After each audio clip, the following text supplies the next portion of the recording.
ਕੇਂਦਰ ਸਰਕਾਰ ਦੇ ਵੱਲੋਂ ਸਾਰੇ ਰਾਜਾਂ ਅਤੇ ਕੇਂਦਰ ਪ੍ਰਦੇਸ਼ਾਂ ਨੂੰ ਛੋਟੇ ਸਾਹਿਬਜ਼ਾਦਿਆਂ ਦੇ ਸ਼ਹੀਦੀ ਦਿਵਸ ਨੂੰ ਵੀਰ ਬਾਲ ਦਿਵਸ ਦੇ ਰੂਪ ਦੇ ਵਿੱਚ ਮਨਾਉਣ ਲਈ ਭੇਜੇ ਪੱਤਰਾਂ ਦਾ ਦਲ ਖਾਲਸਾ ਨੇ ਵਿਰੋਧ ਕੀਤਾ ਹੈ। ਦਲ ਖਾਲਸਾ ਨੇ ਕਿਹਾ ਕਿ ਕੇਂਦਰ ਸਰਕਾਰ ਕੋਲ ਸਿੱਖ ਧਾਰਮਿਕ ਅਤੇ ਇਤਿਹਾਸਿਕ ਦਿਹਾੜਿਆਂ ਤੇ ਸਮਾਗਮਾਂ ਦੇ ਨਾਮਕਰਨ ਕਰਨ ਜਾਂ ਫਿਰ ਸਿੱਖਾਂ ਦੇ ਅੰਦਰੂਨੀ ਅਤੇ ਧਾਰਮਿਕ ਮਾਮਲਿਆਂ ਬਾਰੇ ਫੈਸਲਾ ਕਰਨ ਦਾ ਕੋਈ ਅਧਿਕਾਰ ਨਹੀਂ ਹੈ। ਦਲ ਖਾਲਸਾ ਨੇ ਸਿੱਖਾਂ ਨੂੰ ਅਪੀਲ ਕੀਤੀ ਹੈ ਕਿ ਉਹ ਵੀਰ ਬਾਲ ਦਿਵਸ ਤੇ ਬੈਨਰ ਹੇਠ ਕਰਵਾਏ ਜਾਣ ਵਾਲੇ ਸਮਾਗਮਾਂ ਦੇ ਵਿੱਚ ਹਿੱਸਾ ਨਾ ਲੈਣ।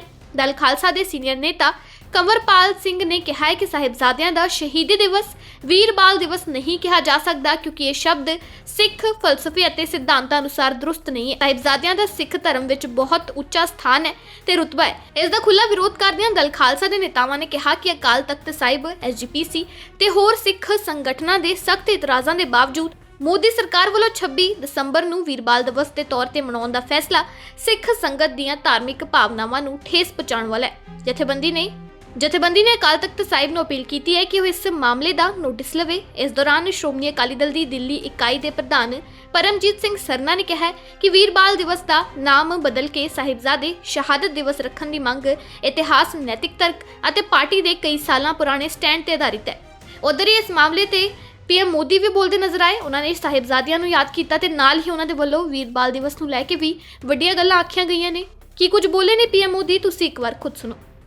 वीर बाल दिवस का ये दिन भावना और श्रद्धा से भरा दिन है। साहिबजादा अजीत सिंह जी, साहिबजादा जुझार सिंह जी, साहिबजादा जोरावर सिंह जी और साहिबजादा फतेह सिंह जी छोटी सी उम्र में इन्हें उस समय की सबसे बड़ी सत्ता से टकराना पड़ा। वो लड़ाई भारत के मूल विचारों और मजहबी कट्टरता के बीच थी। वो लड़ाई सत्य बनाम असत्य की थी। उस लड़ाई के एक और दशम गुरु श्री गुरु गोविंद सिंह जी थे। दूसरी ओर क्रूर औरंगजेब की हुकूमत थी। हमारे साहिबजादे उस समय उम्र में छोटे ही थे, लेकिन औरंगजेब को, उसकी क्रूरता को इससे कोई फर्क नहीं पड़ता। वो जानता था उसे अगर भारत के लोगों को डराकर उनका धर्मांतरण कराना है तो इसके लिए उसे हिंदुस्तानियों का मनोबल तोड़ना होगा और इसलिए उसने साहिबजादों को निशाना बनाया। लेकिन साथियों, औरंगजेब और उसके सिपाह सालार भूल गए थे हमारे गुरु कोई साधारण मनुष्य नहीं थे। वो तप त्याग का साक्षात अवतार थे। वीर साहिबजादों को वही विरासत उनसे मिली थी। इसीलिए भले ही पूरी मुगलिया बादशाहत पीछे लग गई, लेकिन वे वो चारों में से एक भी साहिबजादे को डिगा नहीं पाए। साहिबजादा अजीत सिंह जी के शब्द आज भी उनके हौसले की कहानी कहते हैं।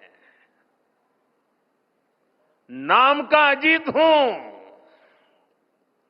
नाम का अजीत हूं, जीता ना जाऊंगा, जीता भी गया तो जीता ना आऊंगा।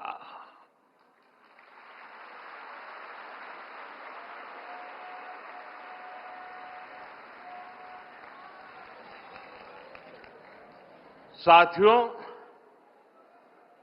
कुछ दिन पूर्व ही हमने श्री गुरु तेग बहादुर जी को उनके 350वें बलिदान दिवस पर याद किया।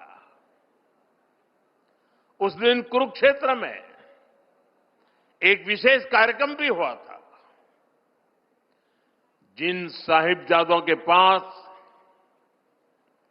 श्री गुरु तेग बहादुर जी के बलिदान की प्रेरणा हो, वो मुगल अत्याचारों से डर जाएंगे, ये सोचना ही गलत था। साथियों, माता गुजरी, श्री गुरु गोविंद सिंह जी और चारों साहिबजादों की वीरता और आदर्श आज भी हर भारतीय को ताकत देते हैं, हमारे लिए प्रेरणा है। साहिबजादों के बलिदान की गाथा देश में जन जन की जुबान पर होनी चाहिए थी, लेकिन दुर्भाग्य से आजादी के बाद भी देश में गुलामी की मानसिकता हावी रही। जिस गुलामी की मानसिकता का बीज अंग्रेज राजनेता मैकाले ने 1835 में बोया था, उस मानसिकता से देश को आजादी के बाद भी मुक्त नहीं होने दिया गया। इसलिए आजादी के बाद भी देश में दशकों तक ऐसी सच्चाइयों को दबाने की कोशिश की गई।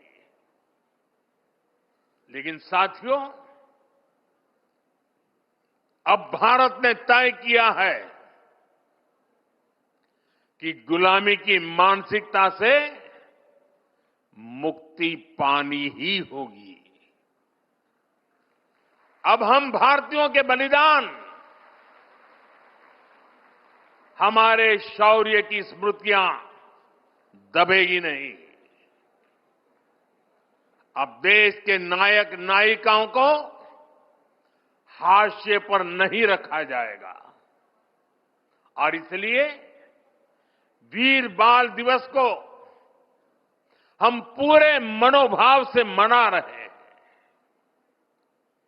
और हम इतने पर ही नहीं रुके हैं। मैकाले ने जो साजिश रची थी साल 2035 में, उसके 200 साल अब थोड़ी समय में हो जाएंगे। इसमें अभी 10 साल का समय बाकी है।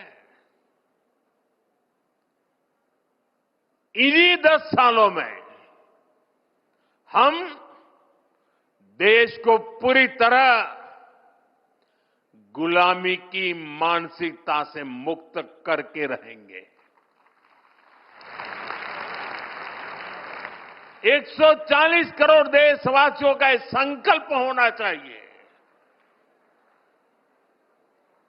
क्योंकि देश जब इस गुलामी की मानसिकता से मुक्त होगा, उतना ही स्वदेशी का अभिमान करेगा।